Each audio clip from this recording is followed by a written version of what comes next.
ಸಕ್ಕರೆ ಇಲ್ಲದೆ ಬೆಲ್ಲವನ್ನ ಹಾಕದೆ ಈ ರೀತಿ ಸ್ವೀಟ್ ಆಗಿ ಸಿಹಿ ಸಿಹಿಯಾಗಿ ಮಕ್ಕಳಿಗೆ ಹಾಗೆ ದೊಡ್ಡವ್ರಿಗೆ ಇಷ್ಟಪಡುವಂತ ಡ್ರೈ ಫ್ರೂಟ್ಸ್ ಲಡ್ಡುವನ್ನ ಹೇಗ್ ಮಾಡೋದು ಅಂತ ಇಂದಿನ ಈ ವಿಡಿಯೋದಲ್ಲಿ ನೋಡೋಣ. ಅದಕ್ಕೂ ಮುಂಚೆ ನೀವೇನಾದ್ರೂ ಈ ಚಾನಲ್ಗೆ ಫಸ್ಟ್ ಟೈಮ್ ಭೇಟಿ ಕೊಟ್ಟಿದ್ರೆ ಮಿಸ್ ಮಾಡದೆ ಲೈಕ್ ಮಾಡಿ, ಶೇರ್ ಮಾಡಿ ಹಾಗೆ ಸಬ್ಸ್ಕ್ರೈಬ್ ಮಾಡಿ. ನಾನಿಲ್ಲಿ ಡ್ರೈ ಫ್ರೂಟ್ಸ್ ಲಡ್ಡುವನ್ನ ಮಾಡೋದಕ್ಕೆ ಸುಮಾರು 1 kg ಡೇಟ್ಸು, 3/4 kg ಬಾದಾಮಿ, ಹಾಗೆ ಅರ್ಧ kg ಗೋಡಂಬಿ, 1/4 kg ದ್ರಾಕ್ಷಿಯನ್ನ ತಗೊಂಡಿದ್ದೀನಿ. ಹಾಗೆ 1/4 kg ವಾಲ್ನಟ್ ಅನ್ನು ಕೂಡ ತಗೊಂಡಿದ್ದೀನಿ. ಇದರ ಜೊತೆಗೆ ಎಳ್ಳು, pumpkin seeds, sunflower seeds, watermelon seeds, flax seeds, ಈ ರೀತಿ ಯಾವ ಸೀಡ್ಸ್ ಇದ್ರೂ ಕೂಡ ನೀವು ತಗೋಬಹುದು. ಸೊ ಮೊದಲಿಗೆ ನಾನಿಲ್ಲಿ 1 ಕಪ್ಪಷ್ಟು ವಾಟರ್ಮೆಲನ್ ಸೀಡ್ಸು, 1 ಕಪ್ಪಷ್ಟು ಸನ್ಫ್ಲವರ್ ಸೀಡ್ಸು, ಹಾಗೆ ಪಂಪ್ಕಿನ್ ಸೀಡ್ಸನ್ನು ಹಾಕ್ಕೊಂಡು ಮೀಡಿಯಂ ಫ್ಲೇಮಲ್ಲಿ ಈ ರೀತಿ ಫ್ರೈ ಮಾಡ್ಕೊಳ್ತಾ ಇದ್ದೀನಿ. ಫ್ಲೇಮ್ ಯಾವಾಗೂ ಮೀಡಿಯಂ ಇರಬೇಕು ಮತ್ತು ಈ ರೀತಿ ಕಂಟಿನ್ಯೂಸ್ ಆಗಿ ಫ್ರೈ ಮಾಡ್ತಾ ಇರಬೇಕು. ಯಾವುದು ಫುಲ್ ಸೇಯಬಾರ್ದು ಮತ್ತು ಅದು ಚಿಟಪಟ ಅಂತ ಸಿಡಿಯುತ್ತೆ, ಅಲ್ಲಿವರೆಗೂ ನೀವು ಫ್ರೈ ಮಾಡ್ಕೋಬೇಕು. ಯೂಶಲಿ ಇದಕ್ಕೆ ಒಂದು 2 ರಿಂದ 3 ನಿಮಿಷ ಆಗುತ್ತೆ. ನೋಡಿ ಈಗ ಪಟ ಪಟ ಸಿಡಿತಾ ಇದೆ. ಸೊ ಈಗ ಸೀಡ್ಸ್ಗಳೆಲ್ಲ ಫ್ರೈ ಆಗಿದೆ. ಸೊ ಇದನ್ನ ಮತ್ತೆ 1 ನಿಮಿಷ ಫ್ರೈ ಮಾಡಿಕೊಂಡು ಒಂದು ಪ್ಲೇಟ್ಗೆ ಟ್ರಾನ್ಸ್ಫರ್ ಮಾಡ್ಕೊಳ್ಳಿ.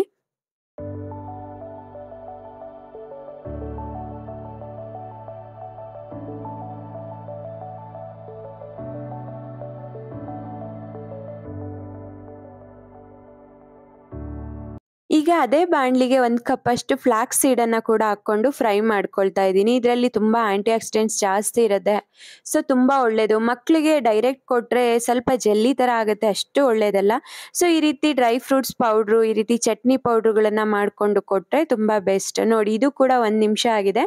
ಈ ರೀತಿ ಚಿಟಪಟ ಅಂತ ಸಿಡಿದಾಗ ಸೈಡಿಗೆ ತಕ್ಕೋಬೇಕು. ಸೊ ಈಗ 1 ಕಪ್ಪಷ್ಟು ಬಿಳಿ ಎಳ್ಳನ್ನು ಕೂಡ ನಾನು ಹಾಕ್ಕೊಳ್ತಾ ಇದ್ದೀನಿ.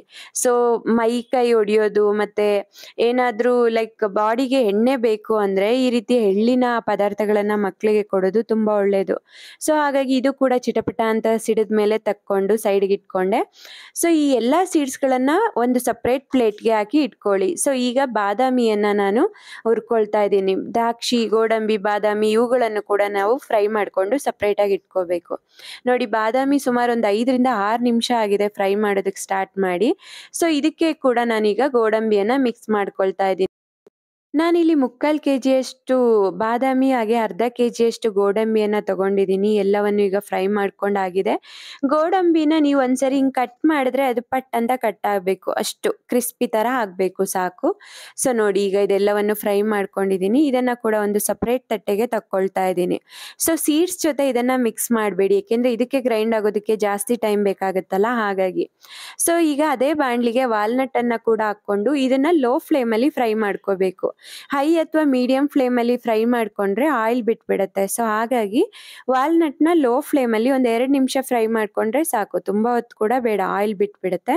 ನೋಡಿ ವಾಲ್ನಟ್ಟನ್ನು ಕೂಡ ಫ್ರೈ ಮಾಡಿಕೊಂಡು ಇದನ್ನು ಕೂಡ ನಾನು ಸಪ್ರೇಟಾಗಿ ಇಟ್ಕೊಳ್ತಾ ಇದ್ದೀನಿ. ಸೊ ಎಲ್ಲ ಸೀಡ್ಸು, ಡ್ರೈ ಫ್ರೂಟ್ಸ್ ಆದಮೇಲೆ ನಾವು ಇದೇ ಬಾಣಲಿಗೆ ಡೇಟ್ಸು ಮತ್ತು ದ್ರಾಕ್ಷಿಯನ್ನು ಹಾಕ್ಕೊಂಡು ಫ್ರೈ ಮಾಡ್ಕೋಬೇಕು. ಇದನ್ನು ಕೂಡ ಮೀಡಿಯಂ ಫ್ಲೇಮಲ್ಲಿ ಫ್ರೈ ಮಾಡ್ಕೊಳ್ಳಿ. ಏಕೆಂದರೆ ಡೇಟ್ಸ್ ಫಸ್ಟ್ ಫ್ರೈ ಮಾಡ್ಕೊಬಿಟ್ರೆ ಇದರಲ್ಲಿ ಡ್ರೈ ಫ್ರೂಟ್ಸ್ಗಳನ್ನು ಫ್ರೈ ಮಾಡ್ಕೊಳ್ಳೋದಕ್ಕಾಗಲ್ಲ. ಮತ್ತು ಫಸ್ಟು ಸೀಡ್ಸ್ನ ಯಾಕೆ ಫ್ರೈ ಮಾಡ್ಕೊಳ್ತೀವಿ ಅಂದರೆ ಬಾಣಲಿ ತುಂಬ ಹೀಟ್ ಇರಲ್ಲ, ಸೊ ಸೀಡ್ಸು ಚೆನ್ನಾಗಿ ಫ್ರೈ ಆಗುತ್ತೆ ಅಂತ. ಸೊ ಈಗೆಲ್ಲ ಫ್ರೈ ಆಗಿದೆ, ಆರೋದು ಕೂಡ ಸಪ್ರೇಟ್ ಇಟ್ಟಿದ್ವಿ. ಸೊ ನಾವು ಫ್ರೈ ಮಾಡಿದಂಥ ಸೀಡ್ಸನ್ನು ಫಸ್ಟು ಈಗ ಮಿಕ್ಸರ್ ಜಾರ್ಗೆ ಹಾಕ್ಕೊಂಡು ತರಿಯಾಗಿ ರುಬ್ಕೋಬೇಕು. ಅದಾದ ನಂತರ ಡ್ರೈ ಫ್ರೂಟ್ಸು ಹಾಗೆ ವಾಲ್ನಟ್ಟನ್ನು ಕೂಡ ಹಾಕ್ಕೊಂಡು ಗ್ರೈಂಡ್ ಮಾಡ್ಕೋಬೇಕು.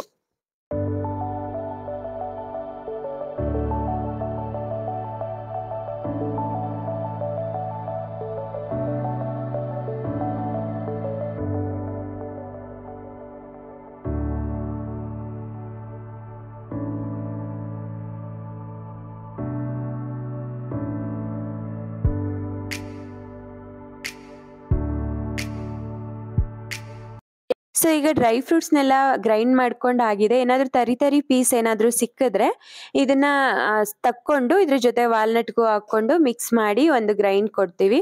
ವಾಲ್ನಟ್ನ ಈ ರೀತಿ ಗ್ರೈಂಡ್ ಮಾಡಿದಾಗ ಆಯಿಲ್ ಜಾಸ್ತಿ ಬಿಡುತ್ತೆ. ಇಟ್ಸ್ ಓಕೆ, ಅದು ಉಂಡೆ ಮಾಡೋದಕ್ಕೆ ಒಳ್ಳೆಯ ಕನ್ಸಿಸ್ಟೆನ್ಸಿ ಕೊಡುತ್ತೆ.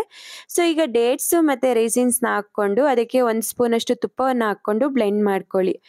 ನೀವು ಈ ರೀತಿ ಮಾಡ್ಕೊಳ್ಳೋದ್ರಿಂದ ಬ್ಲೆಂಡರು ಸ್ವಲ್ಪ ಹಿಡಿಯೋದಿಲ್ಲ, ಆಫ್ ಆಗೋದಿಲ್ಲ. ಸೊ ಡೇಟ್ಸ್ ಕೂಡ ತರಿಯಾಗಿ ಬ್ಲೆಂಡ್ ಆಗುತ್ತೆ.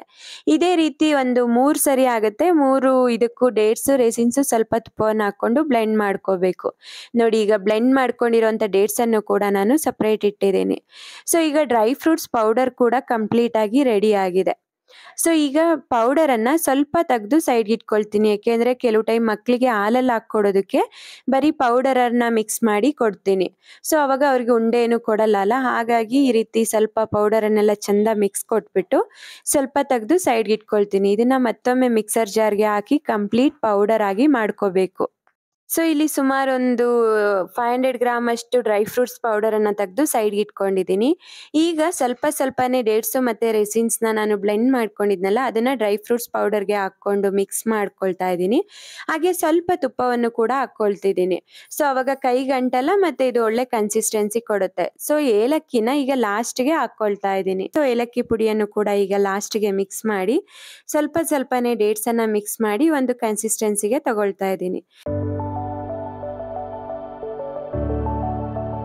ನೋಡಿ ಈಗ ಎಲ್ಲ ನೀಟಾಗಿ ಮಿಕ್ಸ್ ಆಗಿದೆ. ಹಾಗೆ ಮಕ್ಳಿಗೂ ಕೂಡ ತುಂಬಾ ಇಷ್ಟ ಆಗುತ್ತೆ. ಟೇಸ್ಟ್ ಚೆನ್ನಾಗಿರುತ್ತೆ, ಏಕೆಂದರೆ ಇದು ಸ್ವೀಟ್ ಕೂಡ ಇದೆ, ಇದರಲ್ಲಿ ಡೇಟ್ಸ್ ಇದೆ, ತುಂಬಾ ಇಷ್ಟಪಟ್ಟು ತಿಂತಾರೆ.